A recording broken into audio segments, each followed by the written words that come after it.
ये चटनी बनाना बहुत आसान है और मुझे पूरा यकीन है कि आपने ये चटनी ना खाई होगी और ना कभी बनाई होगी।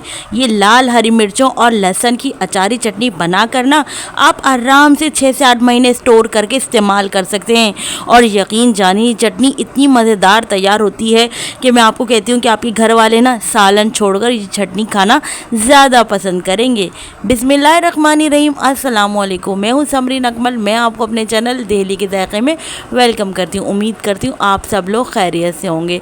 आज दिल्ली के जायके में बहुत चटपटी सी, बहुत मज़ेदार सी चटनी बनने जा रही है। तो ये रेसिपी आप लोगों ने एंड तक देखनी है। अच्छी लगे तो लाइक तो अभी से ही कर दीजिए और दिल्ली के जायके को सब्सक्राइब कर लीजिए।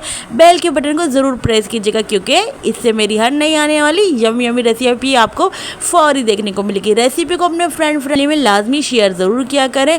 तो चलें ये मज़ेदार सी चटनी बनाना स्टार्ट कर लेते हैं। अच्छा, ये हरी मिर्चों की चटनी बनाने के लिए ना मैंने ये मोटी वाली, बड़ी वाली जो हरी मिर्चें होती है ना, कम तीखी होती हैं, तो ये वाली मैंने हरी मिर्चें ली हैं। अच्छा, इसके साथ ही इसी तरह की ही बिल्कुल मैंने लाल जो हो गई थी मिर्चें, हरी मिर्चें मेरे पास रखे रखे लाल हो गई थी, तो मैंने उन लाल जब वो हो गई तो उनको इस तरह मैंने पीस लिया था। मैं आपको दिखा रही थी, इस तरह मैंने मोटा दरदरा सा पीस लिया। जो हरी मिर्चें हमारे पास लाल हो गई थी, आपने देखा होगा फ्रिज में अक्सर रखे रखे हरी मिर्चें जो है लाल हो जाती है, तो मैंने उनको पीस लिया था। अच्छा, साथ में अब मैं आपको ये हरी मिर्चें दिखा रही हूँ कि ये मैंने फ्रेश हरी मिर्चें ले ली हैं। वो लाल हरी मिर्चें हो गई थी, ये हरी मिर्चें हैं। साथ में ही मैंने लहसुन ले लिया है, दोनों को मैंने काट लिया है। यानी चटनी बनाते हुए हम इन तीनों चीज़ों का इस्तेमाल करेंगे। जो लाल कलर की ये चटनी नज़र आ रही है वो हरी मिर्चें जो लाल हो जाती है ना, उनको हमने पीस लिया है। लाल हरी मिर्चें और हरी मिर्चें दोनों को हमने धोकर थोड़ी देर के लिए स्ट्रेनर में छोड़ देता, ताकि इसमें से पानी जो ना बहुत अच्छे से ना निकल जाए। अच्छा, ख्याल ये रखना है आप लोगों ने कि डंडी समेत ही मिर्चों को हमने धोना है। अब मिर्चों को हमने क्या करना है, किचन टॉवल में बहुत अच्छे से फैलाकर ड्राई कर लेना है। इस रेसिपी के लिए ना हरी मिर्चों का ड्राई होना बहुत ज़रूरी है। आपने इस तरह की मोटी वाली जो है मिर्चों का इस्तेमाल करना, क्योंकि ये कम तीखी होती हैं। वैसे मैं आपसे एक बात बोलूँ तो आप लोगों के माइंड में ये ख्याल तो ज़रूर आ रहा होगा कि इतनी तीखी चटनी खाई कैसे जाएगी। तो ये मैं आपको आगे वीडियो में बताऊंगी कि इस चटनी को तीखापन कैसे ख़त्म किया जा सकता है। अब हमने क्या करना है, मिर्चों को हमने पहले ट्रे में फैला लिया, धोने के बाद ट्रे में फैला लिया, उनको हमने किचन टॉवल से अच्छी तरह से ड्राई कर लिया। उसके बाद हमने पंखे के नीचे रख के 15 मिनट तक के लिए, 10 से 15 मिनट तक के लिए फैला कर पंखे के नीचे रखकर हमने ड्राई कर लिया। जब ये अच्छी तरीके से ड्राई हो गई तो हमने इन हरी मिर्चों को काट लिया है। साथ में ही हमने लहसुन को काट लिया, और लहसुन का भी ड्राई होना बहुत ज़रूरी है।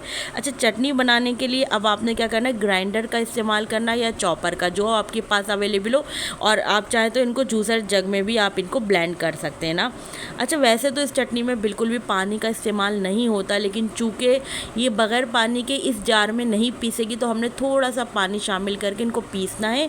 और अगर आपके पास ड्राई वो हो, चॉपर हो जिसमें ये आराम से चॉप हो जाए बिल्कुल, तो आपने क्या करना है, फिर उसमें पानी बिल्कुल भी शामिल नहीं करना है। ये देखिए हमने कितना ड्राई इनको पीसा है और बिल्कुल दरदरा सा पीसा। आपने देखा हमने इनको बिल्कुल फाइन पेस्ट नहीं बनाना है। अच्छा, लहसन जो है ना, मैंने यहाँ पर आपको बताना भूल गई, पूरा एक फूल जो लहसन का आता है ना, वो मैंने लेकर इनको छील के लिया था, फिर धो के ड्राई कर लिया था लहसन को भी, और फिर काट लिया था मैंने। अब जो हमने ये हरी मिर्चें पीसी हैं, इनको हमने लाल पिसी हुई मिर्चों में शामिल कर दिया। अब इन दोनों मिर्चों को अच्छी तरीके से हम मिक्स कर लेंगे। अब यहाँ पर चटनी में हम कुछ इंग्रेडिएंट्स ऐड कर लेते हैं। इस चटनी में अब हम यहाँ पर शामिल करेंगे नमक। तो 1 टेबल स्पून मैंने यहाँ पर नमक शामिल कर दिया है, और आप नमक अपने टेस्ट के अकॉर्डिंग भी शामिल कर सकते हैं। इसके अलावा मैं यहाँ पर शामिल कर दूँ कि 2 से लेकर 3 टेबल स्पून मैंने सफ़ेद सिरका यहाँ पर शामिल कर दिया है। अब इनको अच्छी तरीके से नमक और सिरके को मिर्चों के पेस्ट में अच्छी तरह से मिक्स कर लेंगे। अब देखिए जब अच्छी तरीके से मिक्स हो गया तो अब हम यहाँ पर चटनी में लगाएंगे बघार। जी हाँ, यहाँ पर हम लगाएंगे अचारी तड़का, जिससे इसका फ्लेवर बहुत ही ज़बरदस्त हो जाएगा। तो एक रेसिपी में आप देख रहे हैं डबल टेस्ट आपको मिल रहा है, चटनी भी और अचारी भी।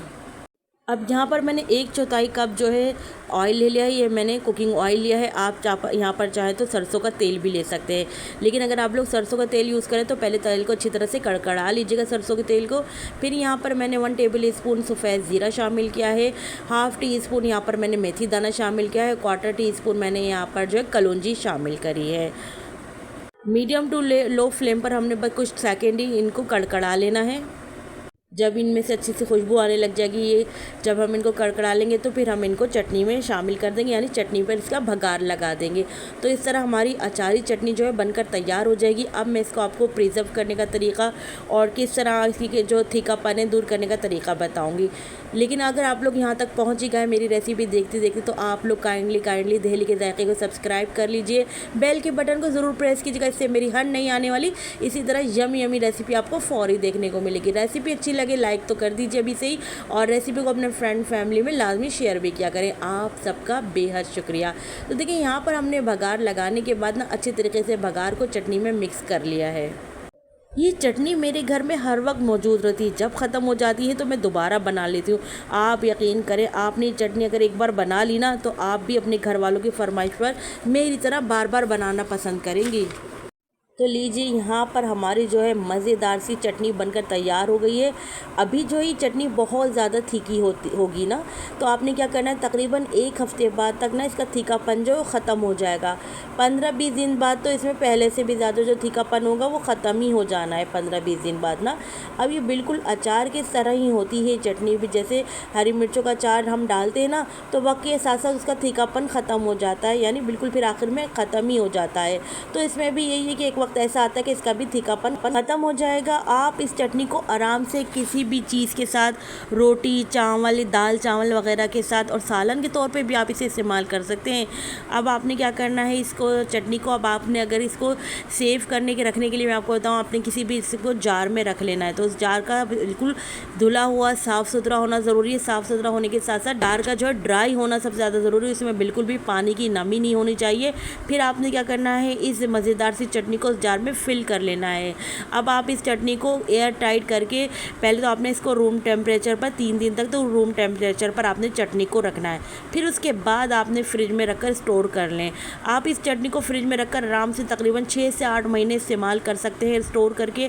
आप मेरी तरह ये चटनी ज़रूर बनाइएगा और मुझे कमेंट्स तो ज़रूर करके बताइएगा कि आप लोगों को मेरी रेसिपी कैसी लगी। अगर रेसिपी पसंद आई है तो लाइक तो कर दीजिए और साथ साथ अपने फ्रेंड फैमिली में शेयर भी ज़रूर करिएगा, और दहली के जायके को सब्सक्राइब कर लीजिए और साथ साथ बेल के बटन को ज़रूर प्रेस कीजिएगा, इससे मेरी हर नई आने वाली इसी तरह यमी रेसिपी आपको फौरी देखने को मिलेगी। तो चले चलती हूँ, क्योंकि मैं आप लोगों के लिए इसी तरह मज़े की यमी रेसिपी लेकर आप लोगों की खिदमत में हाजिर होती रहती हूँ। जब तक के लिए मुझे समरीन अकमल को दहली के जायके से इजाज़त दीजिए। अल्लाह हाफिज़।